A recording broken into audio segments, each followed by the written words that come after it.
Stomach कॅन्सरचं निदान झालं आहे आणि घरात एकच प्रश्न चालू आहे, आता पुढे काय? आजच्या व्हिडिओमध्ये मी तुम्हाला भीती दाखवणार नाही, पण मी तुम्हाला एक रोडमॅप देणार आहे.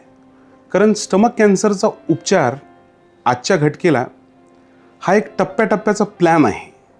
तुमची स्टेज ठरवते की तुमची ट्रीटमेंट काय असेल आणि प्रत्येक स्टेजसाठी एक मार्ग किंवा एक रस्ता आहे. चला तो मार्ग आज आपण समजून घेऊ.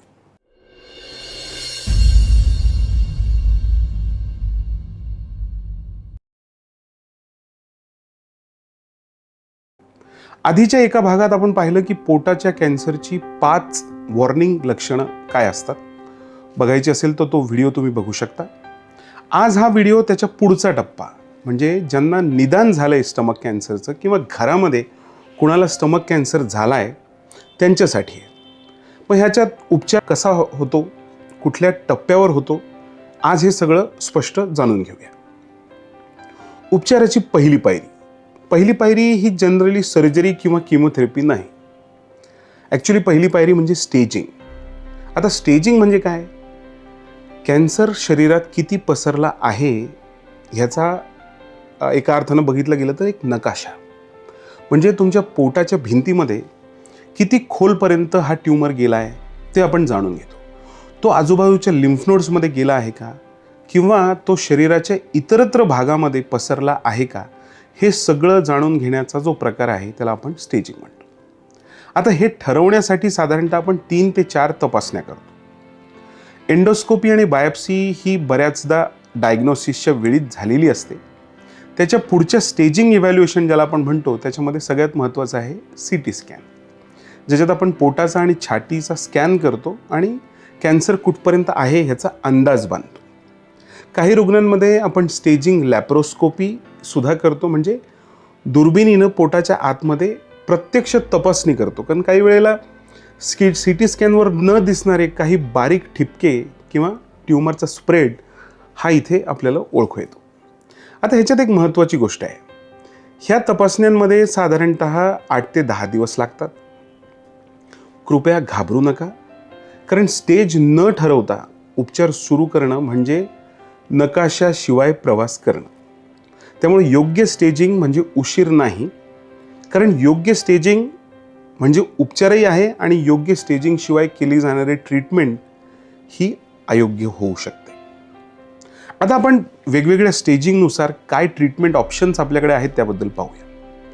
समजा स्टमकचा कॅन्सर हा अगदी सुरुवातीच्या टप्प्यात सापडला, म्हणजे इन्सिडेंटली सापडला, जो आपल्या देशामध्ये कमी सापडतो, तर तो युजली पोटाच्या फक्त आतल्या लेअरला म्हणजे म्युकोजापर्यंत तो मर्यादित असतो.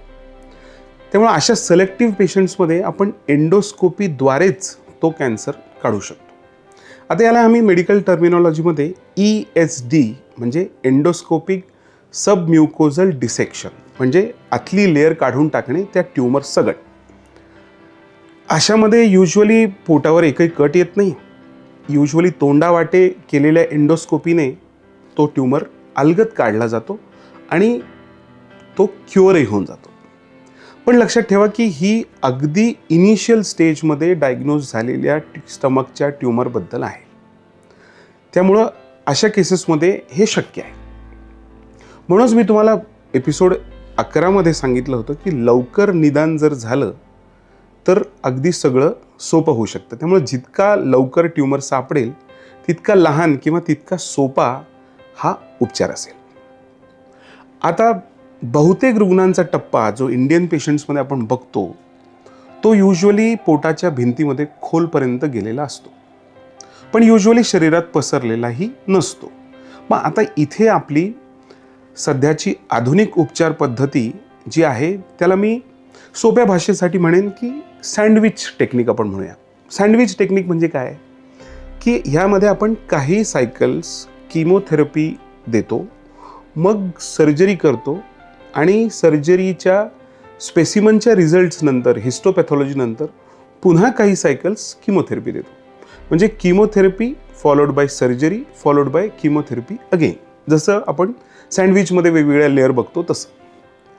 आता इथे बऱ्याच कुटुंबांचा एक मोठा गैरसमज असतो, त्यामुळे तुम्ही ही गोष्ट कृपया नीट ऐका. जेव्हा आपल्याला डॉक्टर आपले सांगतात की आधी किमोथेरपी करू आणि नंतर ऑपरेशनसाठी घेऊ.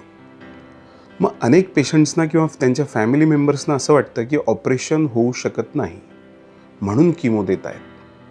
तर ही ॲक्च्युली आपली अंडरस्टँडिंगची चूक आहे. आधी किमो देणं ही आजची एक स्टँडर्ड, मॉडर्न आणि ग्लोबली ॲक्सेप्टेबल अशी पद्धत आहे. मग असं आपण का करतो? कारण किमोथेरपी आधी दिल्यानं ट्यूमरची साईज कमी होते, सर्जरी अधिक प्रभावी, इफेक्टिव्ह आणि कंप्लीट होते. म्हणजे पूर्ण ट्यूमर काढण्यासाठी ही किमोथेरपी आपल्याला मदत करते. आणि मोस्ट इम्पॉर्टंटली सर्जरी करते वेळी किंवा करण्याच्या अगोदर शरीरामध्ये जे छोटे कॅन्सरचे कण पसरलेले असतात ते ऑपरेशनच्या अगोदरच मारले जातात. त्यामुळं वर्ल्ड ओव्हर इंटरनॅशनल रिसर्चमध्ये हे सिद्ध झालं आहे आणि ही योग्य पद्धती आहे सिलेक्टिव्ह पेशंट्समध्ये आणि बेस्ट रिझल्ट ही आपल्याला देऊ शकते. मग त्यानंतर आपण सर्जरीबद्दल बघूया.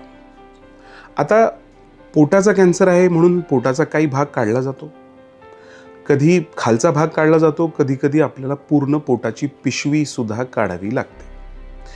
ह्यासोबत आजूबाजूचे ड्रेनिंग लिम्फ नोड्स जे असतात तेही आपण सिलेक्टिव्हली काढतो. ह्याला आम्ही D2 लिम्फॅडिनेक्टॉमी विथ कॅस्ट्रेक्टॉमी असं म्हणतो. आता हे अतिशय काटेकोर पद्धतीनं आणि नीट होणं अत्यंत महत्त्वाचं आहे. त्यामुळं अशा वेळी तुमच्या टीमचा अनुभव, तुमच्या सेंटरला असलेला अनुभव ह्या गोष्टींना खूप महत्त्व आहे.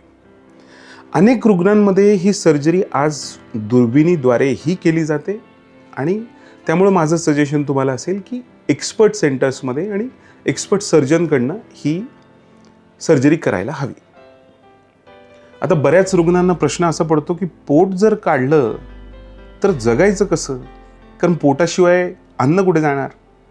मग त्यांचा एक गैरसमज मी इथे दूर करू इच्छितो की बऱ्याचदा पोट हे अर्धं काढावं लागतं, काही वेळेला पूर्णही काढावं लागतं. पण त्या काढलेल्या पोटामध्ये किंवा पोटासगट माणूस पूर्ण आयुष्य जगू शकतो.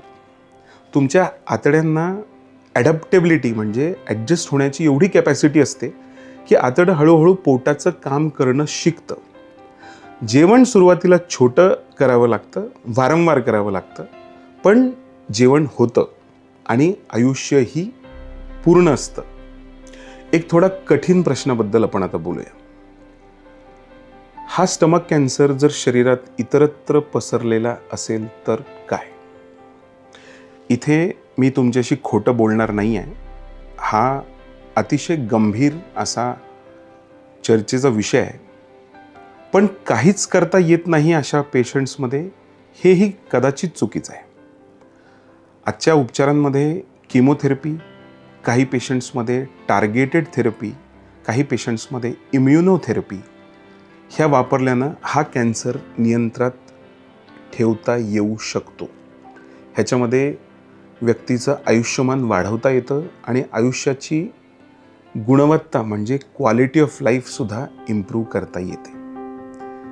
अशा पेशंट्समध्ये काही वेळा ॲडिशनल तपासण्या कराव्या लागतात, ज्याला आपण इम्युनोहिस्टोकेमिस्ट्री म्हणतो.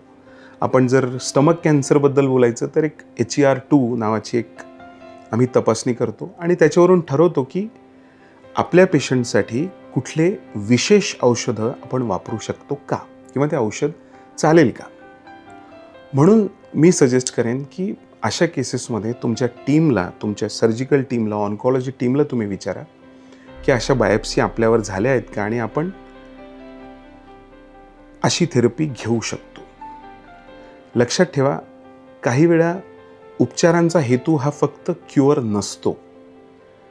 आजारावर नियंत्रण ठेवणं, पेशंटसाठी आयुष्य वाढवणं आणि क्वालिटी ऑफ लाईफ इम्प्रूव्ह करणं हे सुद्धा एक उपचारांचाच भाग आहे आणि अशा पेशंट्समध्ये मी म्हणेन ते उपचारांचं यशसुद्धा आहे. आता सर्जरी झाल्यानंतर युजली आयुष्य कसं असतं? सुरुवातीला जेवणाची पद्धत बदलते. मी जसं म्हणालो की दिवसातून 2-3 मोठी जेवणं करण्याऐवजी आम्ही या पेशंट्सना 5-6 वेळा छोटं जेवण घ्यायला म्हणजे स्मॉल फ्रिक्वेंट मील्स घ्यायला सांगतो, हळू खायला सांगतो, जेवताना कमी पाणी घ्यायला सांगतो. पण मी फ्रँकली सांगतो तुम्हाला की काही महिन्यांमध्ये 6 ते 8 महिन्यांमध्ये तुमचं शरीर जुळवून घेतं. जे वजन कमी झालेलं असतं तेही इम्प्रूव्ह व्हायला लागतं. आता ह्या पेशंट्सना व्हिटॅमिन B12चे इंजेक्शन्स नियमितपणे सहसा घ्यावे लागतात, कारण व्हिटॅमिन B12 शोषण्याचं काम पोटाची पिशवीच करत असते. नियमित फॉलोअप डेफिनेटली लागतो. तो एक उपचारांचा भाग आहे आणि ती काय फक्त उपचारानंतरची औपचारिकता नाही. आता एक आमच्याच पेशंट्सचं एक उदाहरण सांगतो. साधारण 50-55चे एक रुग्ण माझे चांगल्या ओळखीचे. आम्ही सँडविच पद्धतीनं त्यांचा किमो सर्जरी आणि किमो अशा पद्धतीने त्यांचे उपचार केले. मोठी सर्जरी झाली. त्यांचं पूर्ण स्टमकची पिशवी आम्हाला काढावी लागली. साधारणतः 6 महिन्यांनंतर त्यांनी आपल्या कामावर रुजू झाले आणि परवा जेव्हा मला भेटले तेव्हा प्रवासाला निघाले होते फॅमिलीसोबत हॉलिडेजला. अर्थात प्रत्येक रुग्णाचा प्रवास हा वेगळा असतो, हे मात्र लक्षात असू द्या. पण मुद्दा हा की स्टमक कॅन्सरच्या उपचारानंतर अर्थपूर्ण आणि चांगलं आयुष्य जगणं हे शक्य आहे. आता मी काही प्रश्न तुम्हाला सांगेन जे तुम्ही तुमच्या टीमला विचारू शकता, किंवा मी म्हणेन हे 6 प्रश्न तुम्ही तुमच्या टीमला विचारायला हवे. पहिला प्रश्न, माझा स्टेज नक्की कोणती आहे आणि तो ठरवण्यासाठी सगळ्या तपासण्या झाल्या आहेत का? दुसरा, केसमध्ये सर्जरी आधी करणार आहात की किमो, किंवा नाही करणार असाल तर का नाही? तिसरा प्रश्न, सर्जरीमध्ये D2 लिम्फ नोड रिमूव्हलची पद्धती वापरली जाणार आहे का? चौथी, बायोप्सीवर HER2 सारख्या विशेष तपासण्या झाल्या आहेत का? पाचवी, सर्जरी दुर्बिणीद्वारे किंवा मिनिमल ॲक्सेस सर्जरीद्वारे होऊ शकते का? आणि 6वा प्रश्न महत्त्वाचा, दुसरं मत घेणं योग्य आहे का? कॅन्सरच्या उपचारामध्ये दुसरं मत घेणं हा तुमच्या डॉक्टरांचा अपमान नाही. ते चांगल्या टीम्स डेफिनेटली वेलकम करतात. ह्या विषयावर आपला एक स्वतंत्र व्हिडिओ आहे, सेकंड ओपिनियन, तुम्ही नक्की बघा. तर एका वाक्यात आजच्या व्हिडिओचं सार जर तुम्हाला सांगायचं तर स्टमक कॅन्सर म्हणजे अंधार नाही. तो एक नकाशाच्या मदतीनं होणारा प्रवास आहे. आपली स्टेज ठरवायची आहे, प्लॅन नीट समजून घ्यायचा आहे आणि अनुभवी टीमसोबत आपल्याला पुढं जायचं आहे. हा व्हिडिओ अशा एखाद्या कुटुंबापर्यंत पोहोचवा ज्यांच्या घरामध्ये अशा आजाराचं डायग्नोसिस झालं आहे, ज्यांना ह्या गोष्टीची गरज आहे. स्टमक कॅन्सरविषयी किंवा त्याच्या अर्ली सिग्नल्स किंवा अर्ली लक्षणांविषयी जाणून घेण्यासाठी आपण आमचा व्हिडिओ बघू शकता. धन्यवाद. पुढच्या भागात पुन्हा भेटूया.